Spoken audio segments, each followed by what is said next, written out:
tal? ¿Cómo están ustedes? Tengan todos un buen comienzo de semana, por supuesto, dentro de lo posible. Aquí listos para llevarles esta nueva entrega de hoy lunes de Un Mundo de Economía por Televisora del Táchira. Fidel, buen comienzo de semana. Gracias, Darcy. Bienvenidos, amigos.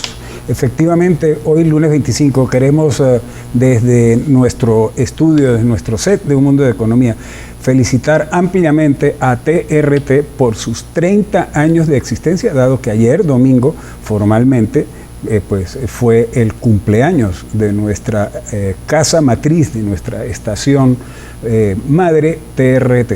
Así que vaya para todo su personal, sus directivos, nuestros anunciantes, para todos quienes de una forma u otra formamos parte de esta estación de televisión, un apretado abrazo de felicitaciones. Y por supuesto también todas esas felicitaciones, augurándoles el mayor de los éxitos posibles aún en esta coyuntura por la que atraviesa el país, y nuestro agradecimiento aquí desde Un Mundo de Economía por permitirnos tener este programa y llegarles a ustedes todos los días de lunes a viernes. Infinitas gracias a todo el personal que está actualmente y que ha pasado, que ha hecho de la televisora del Táchira una realidad.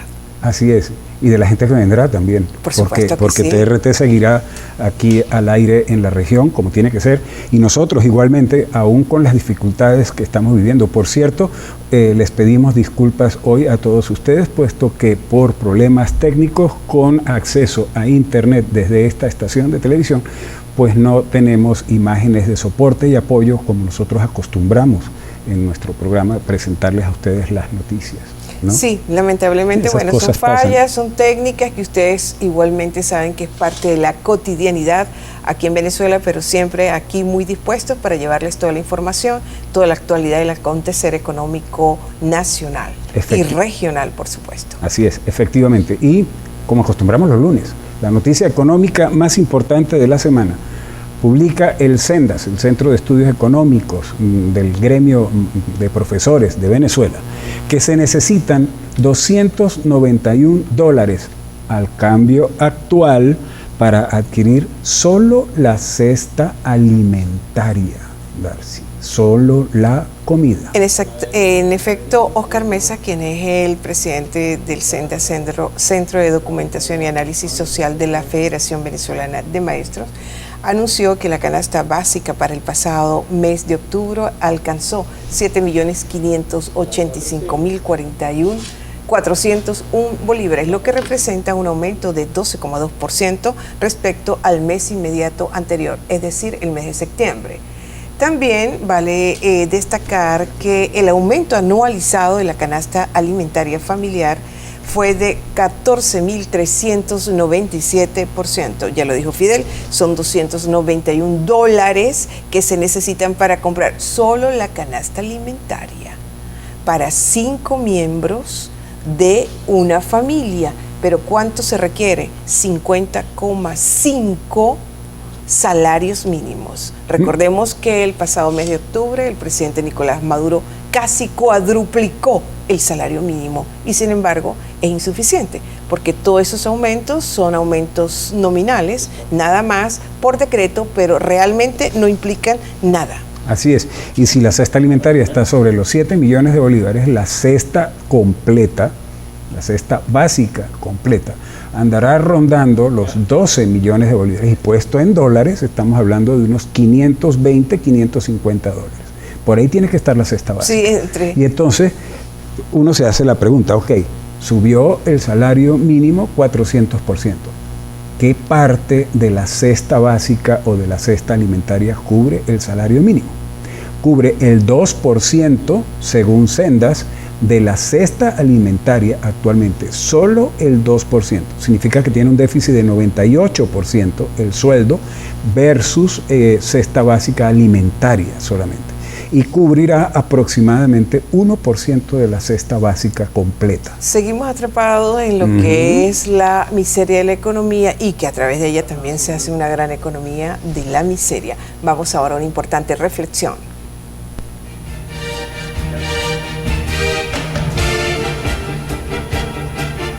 No podemos dejar de tocar el tema de Bolivia. pues nos sirve para darnos una idea no solo de cómo pudiera constituirse una transición de una economía regida por el Estado, pero que respetó honrosamente el desempeño privado. No admitirlo, pues sería mucho egoísmo de nuestra parte, ¿no? A una economía libre de la visión socialista de Evo Morales, sino también de las formas de significar la nueva realidad. Nueva, pues por supuesto que la pongo entre comillas, que se viene estructurando desde el pasado 20 de octubre inmediato en esa nación hermana. Hermana tanto por la historia que tenemos en común como por la desgracia que le han perpetrado y le siguen perpetrando muy lamentablemente sus políticos, al igual que los nuestros. Detengámonos aquí un momentito. Detengámonos en las dos formas con que es mirada y relatada la salida de Evo Morales. Hacemos esto para hacer ver que en nuestra pequeña posibilidad aquí en el programa, cómo es que la visión de nuestros políticos no es una derivación lógica del arduo pensar, sino más bien es una derivación de lo contrario. El gobierno provisional instaurado en Bolivia avasalla con la represión al pueblo seguidor de los sueños de Evo, y por ser seguidor de Evo, los opositores del social comunismo en nada opinan contra la represión. Pareciera que la línea es respaldar automáticamente al gobierno anti-Evo. Por el lado de las izquierdas ocurre lo contrario, pero entendamos mejor a los izquierdistas. Vamos a suponer que ocurriese en Chile un esquema semejante como al ocurrido en Bolivia y el presidente Piñera tuviera que renunciar. Como los respaldos ahí son automáticos, casi mecánicos, los izquierdistas no dirían como sí lo han dicho y lo siguen diciendo respecto a Bolivia, que hubo un golpe de Estado. Dirían más bien, por ejemplo, el pueblo chileno se impuso o venció al neoliberalismo, o palabras o frases más o menos de ese tenor. Hacemos esta suposición con el fin de recalcar que mentes conformadas y selladas por una visión monolítica y estereotipada del mundo y de ellas mismas son las mentes que ejercen el poder o en su defecto ejercen el papel de oposición, y mientras tengan ese protagonismo les será irrelevante que sus pueblos sigan padeciendo y muriendo dentro de los parámetros del quinto mundo, en los cuales los dueños de estas mentes se entronizan, imponiendo sus visiones a la ingenua gente que tiene todavía el coraje de seguirlos. Hasta aquí esta reflexión, vamos a cumplir una breve pausa, no se aparten por favor.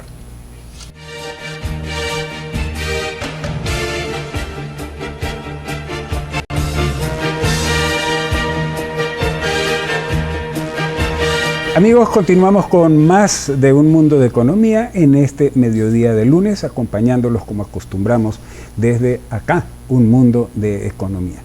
A continuación vamos a nuestra sección del Diccionario Económico y Social, y hoy traemos para ustedes, como término para comentar y analizar, economía negra y economía gris. Sí, porque la economía también tiene colores. Es así. Ese es nuestro término y lo que es economía negra y economía gris. Damos inicio a esta sección de Diccionario Económico y Social. Y debido al influjo, pues, de la semiótica iconicista, supongo, la economía en tanto proceso determinante, bajo tendencia descriptiva, seguidora de ese influjo, es vista según el significante arbitrario de la simbólica cromática. De eso podemos encontrarnos con economías amarillas, rojas, azules, verdes, naranjas, entre otros colores. Están las dos economías que nos interesan para esta sección hoy aquí, la negra y la gris, que ya por esos específicos colores sugiere de qué se tratan. Son importantes estas dos formas de describir la realidad económica por la preponderancia convulsa con que los mercados ilícitos propenden a manejar la vida social. Entre más convulsa sea esta vida, mientras más trastornantes sean las existencias humanas, más opciones de penetración y despliegue tendrán las actividades económicas insertas en el delito y en la evasión de las leyes. El mundo en su generalidad desde hace décadas devino en víctima de los nuevos jinetes del apocalipsis. Cada jinete atiende un rubro prohibido de las 4 economías malditas, y no me gusta utilizar esta expresión, pero es así. Estas economías son el tráfico de armas, la trata de personas, el tráfico de drogas y la corrupción organizada. La extensión de los tentáculos de las cuatro formas de enriquecimiento ilegal es tan efectiva y tan productiva que no hay país en esta tierra que en algún grado y medida no esté penetrado por las fuerzas negras y grises de los 4 jinetes del mal. La economía negra opera en contra de las leyes y los reglamentos, pero la economía gris, dada la laxitud de los funcionarios legales, incompetentes e irresponsables, opera burlándose de todo el marco legal. Atinente a esta economía gris, usted pudo ver, por ejemplo, cómo las ventas de discos quemados, de DVD, de Blu-ray y de CD fueron minando de poco a poco las ventas de establecimientos legalmente constituidos con la anuencia indirecta de unas supuestas autoridades representantes de lo legal.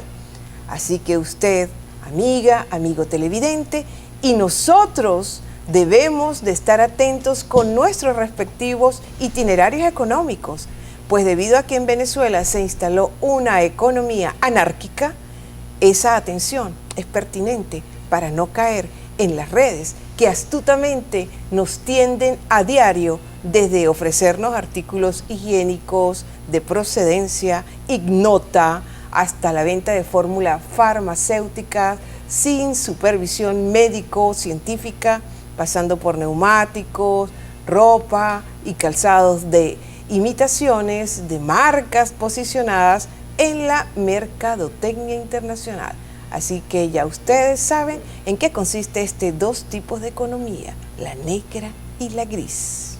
Economías, Darcy, que por demás aparecen siempre, esa es la historia, eso está demostrado, aparecen siempre que surge algún tipo de régimen político, de gobiernos o de sistemas económicos contrarios a aquellos que permiten abiertamente, digamos, manejar las cosas con total libertades económicas, porque las libertades económicas conducen a que existan economías transparentes.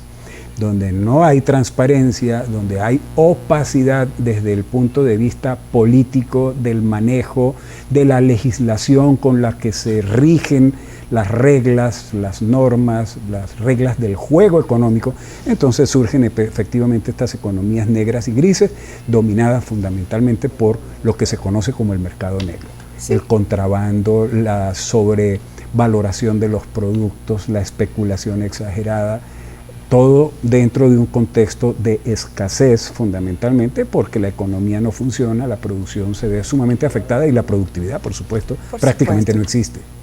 Entonces, en ese contexto es donde claro, es lo que se denomina en economía este tipo de economías que pertenecen a códigos y leyes del mundo oscuro, del mundo sucio, es economías underground. Ajá. O economías subterráneas. Y que caracterizan, por cierto, a los modelos económicos de corte socialista o comunista en la historia de la humanidad, pasada, reciente y seguramente futura. Si tú revisas, Fidel, y cuál era el desenvolvimiento de la economía rusa antes de caer como la Unión Soviética de las repúblicas socialistas, pues, así es. Ahí está. Mercados negros así es infinitos. Cuba desde hace 60 años, así es la economía venezolana de hoy. Lamentablemente. Así fue la economía chilena en la época de Allende, en fin. Bueno. Bien, amigos, tenemos que hacer un corte comercial para cumplir con nuestros compromisos y regresamos con ustedes en algunos segundos con más de Un Mundo de Economía. Ya venimos.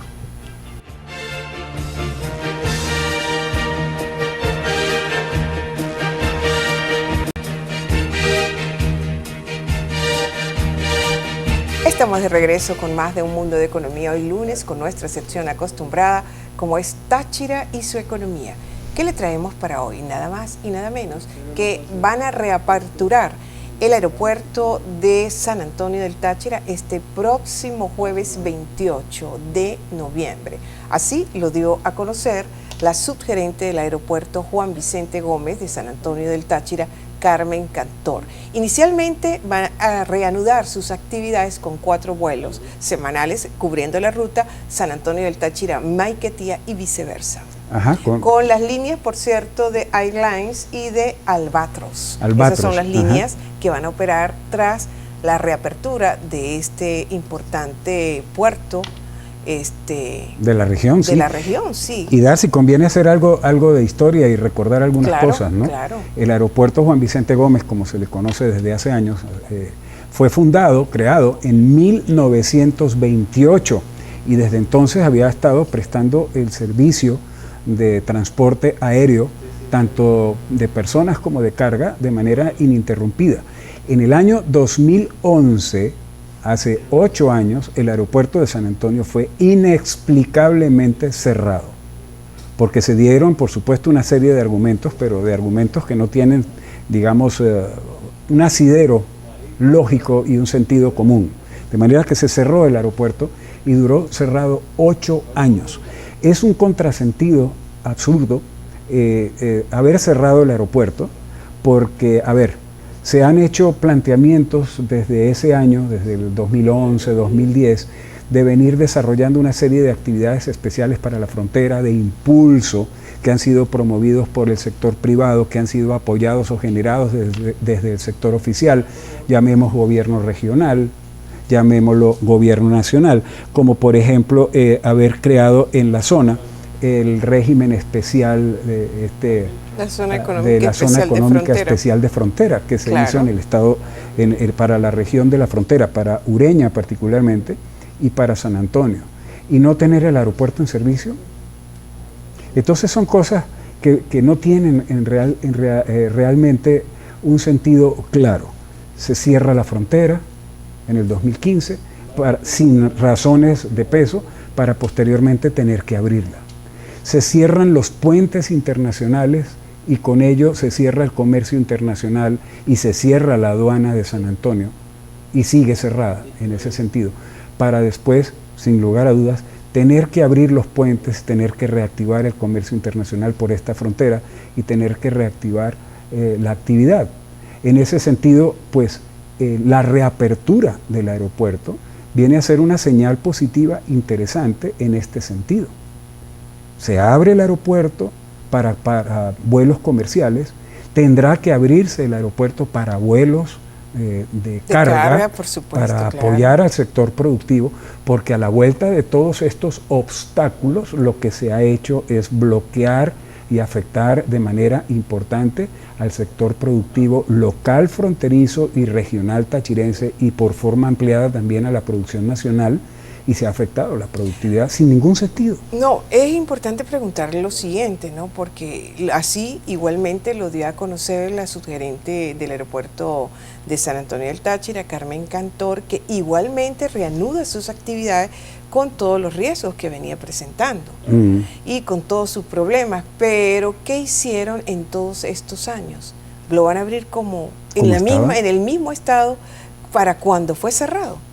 Con la misma plataforma tecnológica, en qué estado está la pista del aeropuerto, cómo está, digamos, las áreas públicas sociales del aeropuerto, tiene aire acondicionado, está en condiciones de comodidad para los pasajeros, cómo están los equipos electrónicos, radares, etcétera, en la zona, torre de control, están los operadores de torre completos, los que tienen que manejar el sistema, todas esas cosas. Todo el equipo, sí, porque esto es una muestra más fehaciente de la improvisación tan grande de la que es lo que predomina aquí en Venezuela, improvisación por encima de la planificación.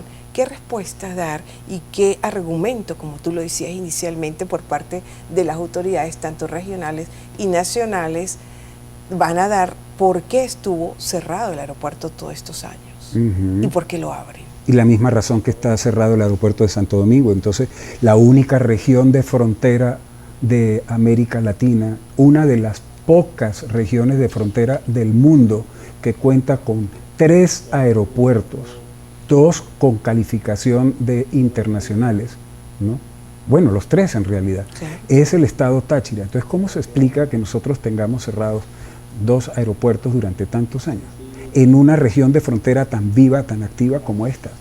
Entonces, eso condujo a que el aeropuerto de Cúcuta, el Camilo Daza, se convirtiera en el aeropuerto del estado Táchira, en el aeropuerto internacional del estado Táchira y de buena parte del país, de Venezuela.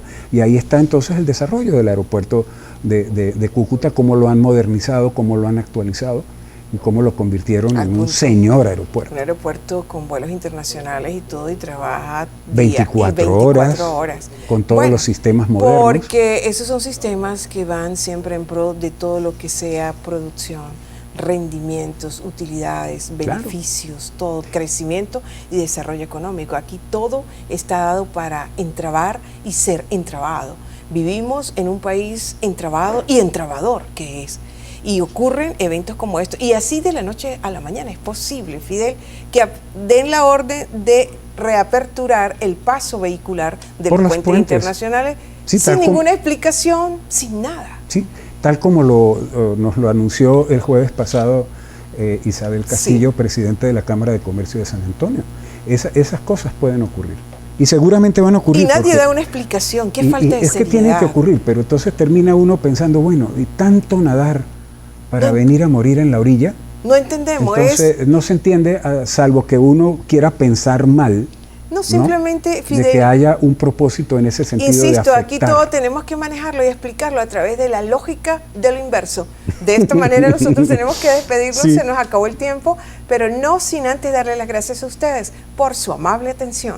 Y seguiremos, por supuesto, acompañándolos. Los invitamos cordialmente a que nos sigan en nuestras redes sociales, Un Mundo de Economía por Facebook, YouTube, Instagram y, por supuesto, acá en nuestro horario de mediodía, reposición a las 2 de la tarde por Televisora Regional. Ya saben, amigos, tenemos que tener muy presente que hoy más que nunca la economía adquiere mayor relevancia y protagonismo como principio y conocimiento en nuestras vidas prácticas. Que tengan una buena tarde, buen provecho. Será entonces hasta mañana martes.